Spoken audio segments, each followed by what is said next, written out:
Hello and welcome back to Makeshift Minis. Today I'm going to be doing something a little bit different. Instead of making a mini like I usually do, I'm going to be building a dice tower.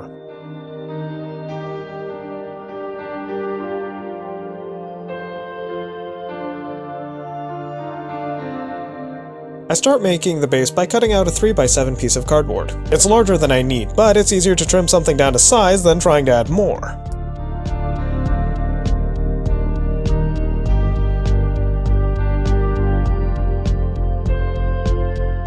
To make the side and rear walls, I cut out a few 3x5 panels. The front panel needs to be slightly smaller and ends up 3 by 3.5 inches.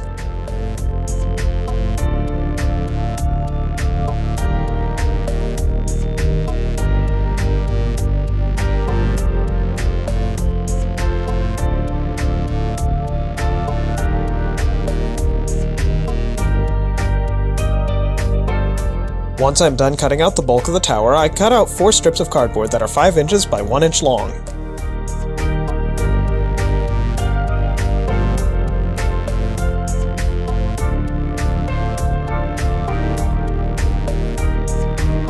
To make sure the pieces are at an angle when I attach them, I cut the end of the 4 strips.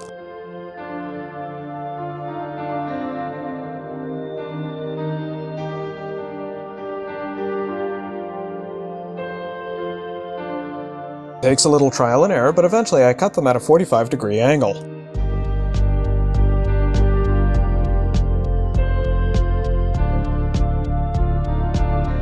To make sure the dice will roll when I drop them in the tower, I need to add some panels on the inside. The top panel I cut out is 2 3/4 inches by 1.5 inches.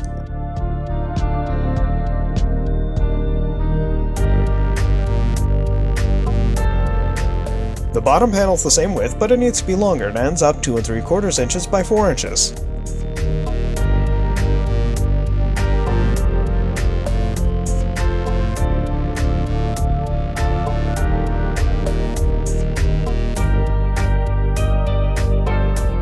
With all the parts cut out, I start putting things together. I glue down the back wall and one of the side walls to the base.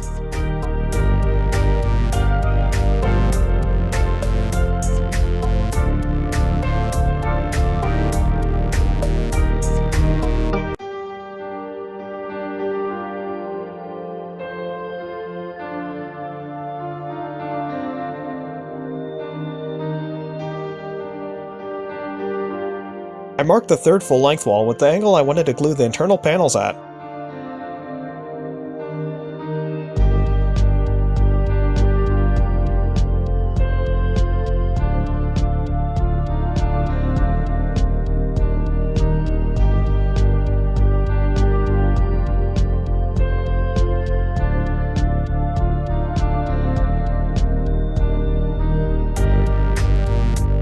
With all the internal panels in place, I glue the third wall to the rest of the tower.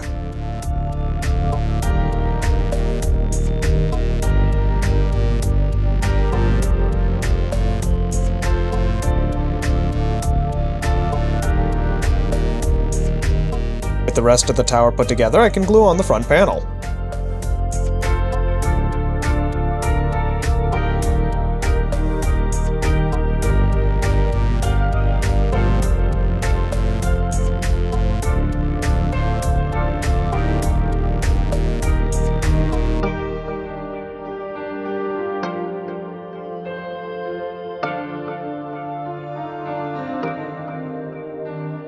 When I glue the 4 strips of cardboard together, the angles on the end make a funnel shape to catch the dice.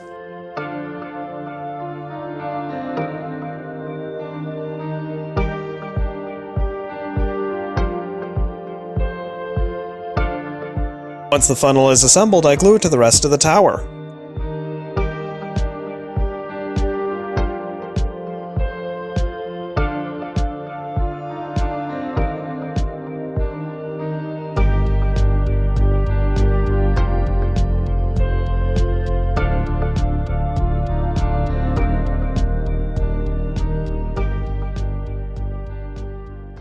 With the important parts done, I need to decorate it. To make bricks, I cut pieces of styrofoam 2 inches long, 1/4 inch thick, and 3/4 inch tall.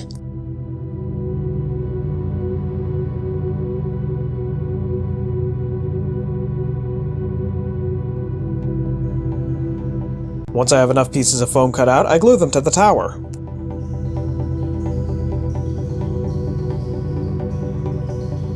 It takes about 6 blocks to cover most of one side.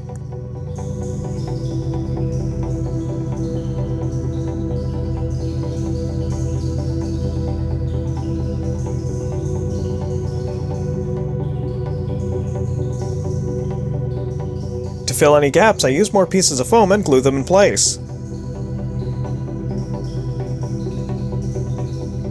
If they're too long, I trim them if I have to.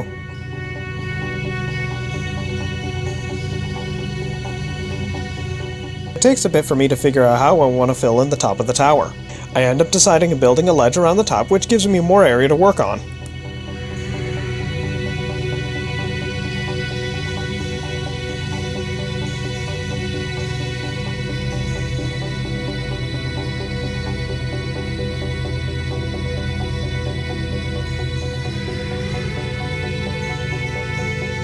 I glue more foam to the ledge to cover up the funnel.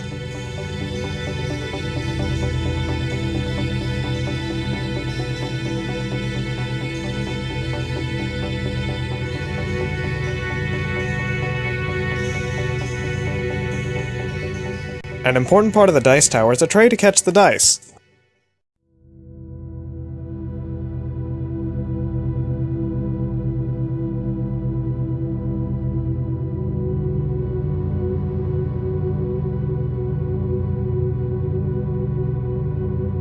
To make everything fit in, I cover the tray in a few blocks of foam.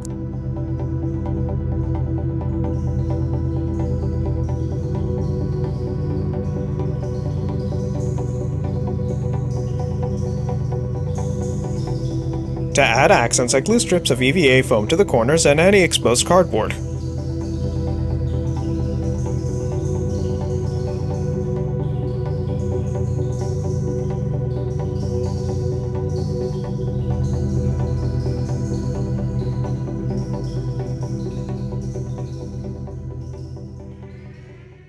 With the tower finally finished, I get to painting. In hopes of protecting the styrofoam, I give the whole thing a base coat of black mixed with PVA glue.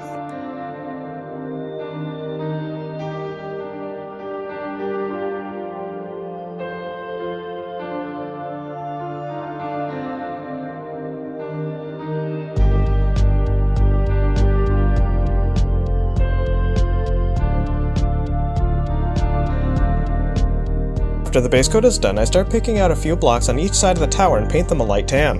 I end up painting quite a few different colors on the tower.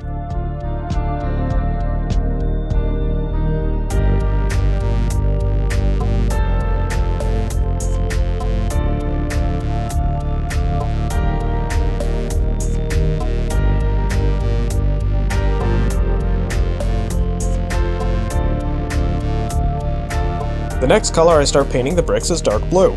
I'm actually surprised how well it covers the black.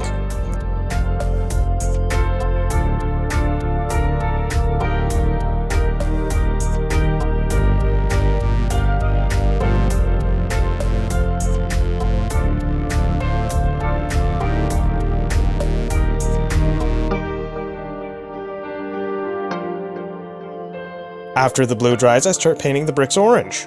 I wish I'd been a little more careful because I had to do a few touch-up afterwards.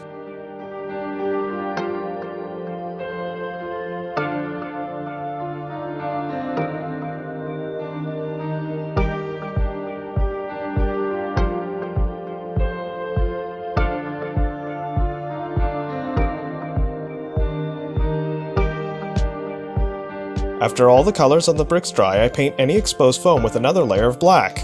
I also take the chance to do some touch-ups if I got paint anywhere I didn't want it.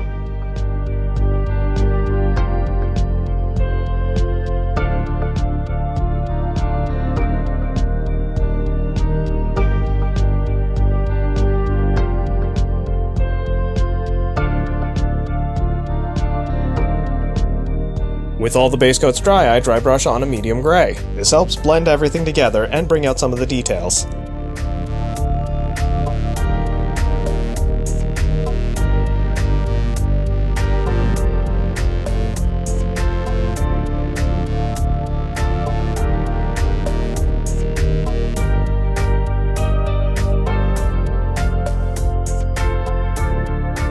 To add more variation, I dry brush on white after the gray dries. This not only highlights the details, but also the edges of any flat areas.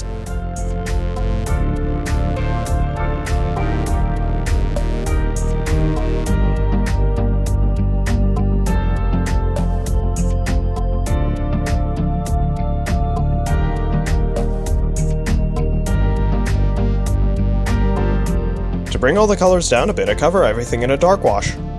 It's a messy process, but it's the last step to make sure everything blends nicely.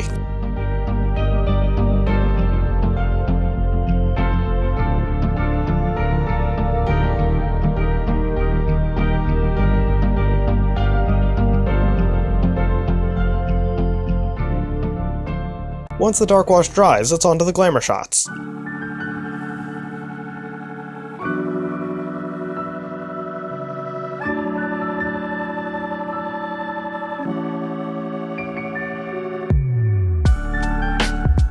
This was a fun departure from what I usually do. I think it's big enough to be used as a terrain piece in a game.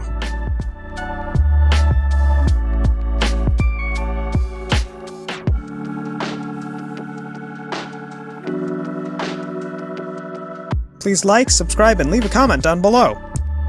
Now let's see if all my hard work paid off. Take care, be well, and until next time.